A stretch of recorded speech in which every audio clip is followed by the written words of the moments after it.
अस्सलाम वालेकुम, मैं हूं तहमीना शेख। अफसोसनाक खबर कराची का वाकया जिसमें लोगों को लैंड क्रूजर के नीचे कुचल दिया गया। सिस्टम ने बहुत जोर लगा लिया, सिस्टम ने पूरा जोर लगा लिया और अब भी लगा रही है। हर बार की तरह इस दफा भी भरपूर कोशिश की जा रही है कि किस तरह से अमीरजादे अमीरजादियां गरीबों के बच्चों को गरीबों को कुचल देते हैं और फिर एंड पर विक्ट्री का निशान बनाते नजर आ रहे होते हैं कि हम जी बाइज्जत बरी हो गए हैं। इस मर्तबा भी सेम पोजीशन सेम कंडीशन चल रही है, लेकिन इस मर्तबा गैबी मदद मुदई फैमिली के साथ आई है, जिसकी वजह से जो मुल्जिमा है और जो मुल्जिम पार्टी है वो बहुत परेशान दिखाई देते हैं कि अब क्या होगा। एक मेडिकल रिपोर्ट जो है वो भी जमा करवाई गई है, उसका अहवाल भी आगे चलकर मैं आज के व्लॉग में आपको बताऊंगी। इसके साथ साथ आपको ये भी बताएं कि मुल्जिमा को अदालत के रूबरू आज पेश भी किया गया है, जिसका अहवाल मैं आपको बताऊंगी। लेकिन मेडिकल रिपोर्ट जो है उसके पेश होने से सारे का सारा कच्चा छट्ठा खुलकर सामने आ गया है और मुल्जिम पार्टी के वकील भी अदालत के रूबरू आज पेश हुए हैं। वो इस हवाले से क्या कहते हैं वो भी आज के व्लॉग में आपके सामने डिटेल से मैं लिखूंगी। डीआईजी ईस्ट असवर साहब, उनकी स्टेटमेंट सामने आई है। उन्होंने लाइसेंस के हवाले से बड़ी इंपॉर्टेंट तरीन गुफ्तगू की है, वो गुफ्तगू भी मैं आज के व्लॉग में आपको बताऊंगी। बहुत से लोगों ने इनबॉक्स में ये पूछा कि मजीद क्या अपडेट्स आई हैं, तो जनाब अपडेट्स आ चुकी हैं, अब आप मुलाहिजा कीजिए। पहली अपडेट जो इंपॉर्टेंट तरीन आई है वो है जनाब नताशा के हवाले से कि नताशा को सिटी कोर्ट में आज पेश किया गया है। मुल्जिमा के वकील ने कहा कि मेरी मौकिला के खिलाफ जो दिफात लगाई गई हैं वो तमाम की तमाम दिफात जो हैं वो काबिल ज़मानत हैं, लिहाजा मेरी मौकिला को बेल दी जाए, इसकी ज़मानत मंजूर की जाए। ओके, ये नताशा के वकील की जानिब से अदालत में जो गुफ्तगू हुई है मैं वो आपको सुना रही हूँ। और अब आगे बात करते हैं हम तफ्तीशी के हवाले से। तफ्तीशी जो है उसने भी बाकायदा इस बात का जवाब वहां पर खड़े होकर ये दिया है कि आप जो फरमा रहे हैं वो बिल्कुल दुरुस्त है, मगर एफआईआर में 322 की दफा को ऐड कर दिया गया है और 322 की जो दफा होती है यह नाकाबिले जमानत होती है, लिहाजा इनकी जमानत मंजूर नहीं हो सकती कानून के मुताबिक, लॉ के मुताबिक। आगे चलते हैं और अब कुछ बात कर लेते हैं हम अदालती बयान के हवाले से कि एक बड़ा इंपॉर्टेंट तरीन अदालती बयान भी सामने आया है। अदालती बयान कुछ इस तरह से है कि जज साहब ने पूछा नताशा से, उसको चूंकि आज पेश भी किया गया था कि आप कल से अब तक पुलिस की कस्टडी में रही हैं। नताशा ने कहा जी बिल्कुल मैं पुलिस की कस्टडी में रही हूँ। जज साहब ने यह सवाल किया कि आप पर किसी किस्म का कोई तशद्दुद, कोई टॉर्चर तो नहीं किया गया, जिसके जवाब में नताशा ने यह कहा कि नहीं, मेरे साथ किसी किस्म का कोई तशद्दुद नहीं किया गया, किसी किस्म की कोई मारपीट मेरे साथ नहीं हुई है। अब मैं आ रही हूँ सबसे इंपॉर्टेंट चीज, यानी उस मेडिकल रिपोर्ट के हवाले से जो कि आज अदालत में बाकायदा पेश की गई है और इसकी डिटेल्स जो है वो मेरे पास आ चुकी है। सबसे पहले आप ये नाम नोट कीजिए, ये मेडिकल रिपोर्ट आप साथ साथ विंडो में देख रहे हैं, वो चल भी रही है ताकि आपको चीजें बड़ी क्लियरली तौर पर समझ में आए। डॉक्टर चुन्नी लाल इन्होंने मुआयना किया है और डॉक्टर चुन्नी लाल ने ही एक मेडिकल रिपोर्ट मुरत्तिब की है जिसको आज अदालत में पेश भी किया गया है। उस मेडिकल रिपोर्ट के मुताबिक कुछ पॉइंट्स मैंने अपने पास नोट किए हैं ताकि आप लोगों से वो शेयर कर सकूं और आप लोगों को तमाम वो चीजें समझ में आ सके। जिन्ना अस्पताल के शोबा नफ्सियात के सरबराह डॉक्टर हैं डॉक्टर चुन्नी लाल। ओके जी, 19 अगस्त को मुल्जिमा को जिना अस्पताल लाया गया था। मरीजा को जब अस्पताल लाया गया था तो इनकी हालत बिल्कुल भी ठीक नहीं थी। ये रिपोर्ट का मतन आपको सुना रही हूं मैं। उन्होंने कहा कि मुल्जिमा के अहले खाना ने बताया है कि ये ज़हनी मरीज है।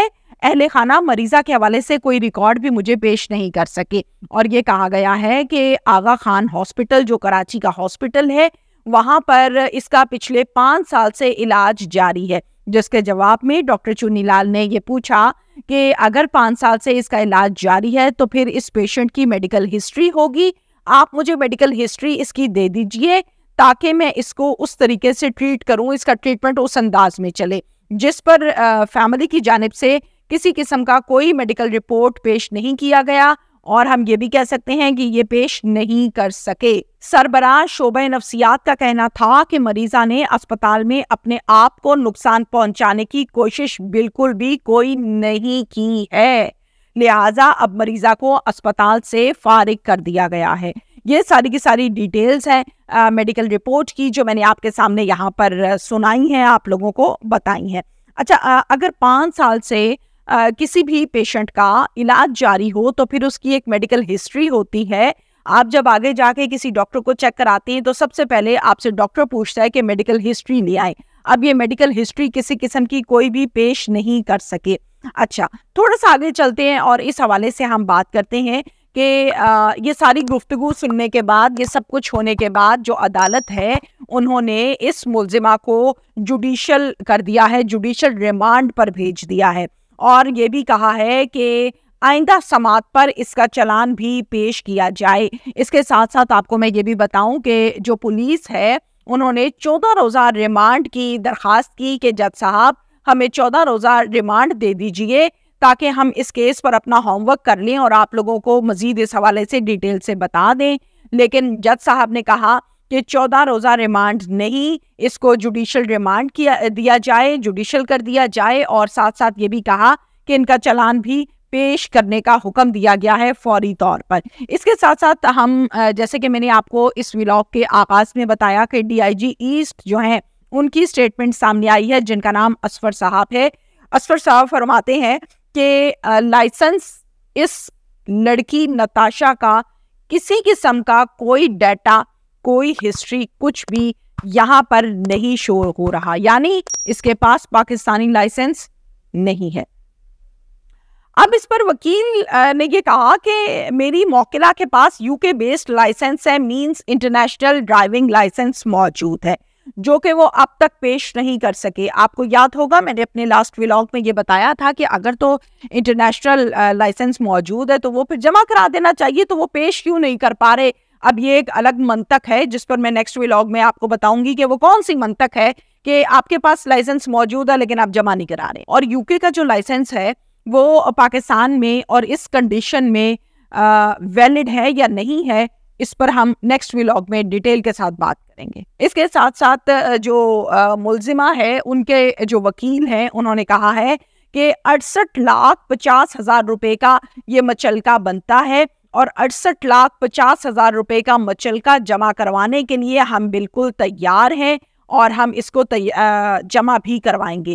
اس کے ساتھ ساتھ میں آپ کو بتاؤں کہ مدعی کا جو وکیل ہے انہوں نے بھی گفتگو کی ہے، وہ کہتے ہیں کہ اگر نتاشا ذہنی مریضہ ہے تو اس کو گاڑی گھر سے کیوں لے جانے دی گئی؟ یہ سوال پیدا ہوتا ہے کہ ظاہر ہے آپ کسی بھی پاگل شخص کو اگر گاڑی دے رہے ہیں تو اس کا مطلب ہے کہ آپ اس کو ہتھیار پکڑا رہے ہیں کہ جاؤ جی سڑک پر لوگوں کو مارو اور قتل کرو اور پھینک دو، ہاتھ سے کرو، تو آپ نے اس کو گاڑی کیوں لے جانے دی گئی؟ اس کے ساتھ ساتھ انہوں نے یہ بھی کہا ہے کہ وہ لوگ جنہوں نے اس کو گاڑی لے جانے دی ہے قانون کے مطابق ان کے اوپر 114 کی دفعہ لاگو ہوتی ہے کہ انہوں نے اس کو گاڑی کیوں لے جانے دی ہے۔ اس حوالے سے بھی مزید ہم بات کریں گے کہ یہ 114 کی دفعہ کب لگتی ہے، کیوں لگتی ہے، اور اس کیس میں صرف اور صرف نتاشا ذمہ دار نہیں ہے بلکہ اس کی فیملی جنہوں نے اسے گاڑی لے جانے دی وہ بھی اس میں برابر کے شریک ہیں۔ یہ ان کی ناکامی ہے، یہ ان کی غلطی ہے کہ انہوں نے اس کو الاؤ کیا اور وہ گاڑی لے کر گئی۔ Thank you. آپ نے 114 کیس اٹھارا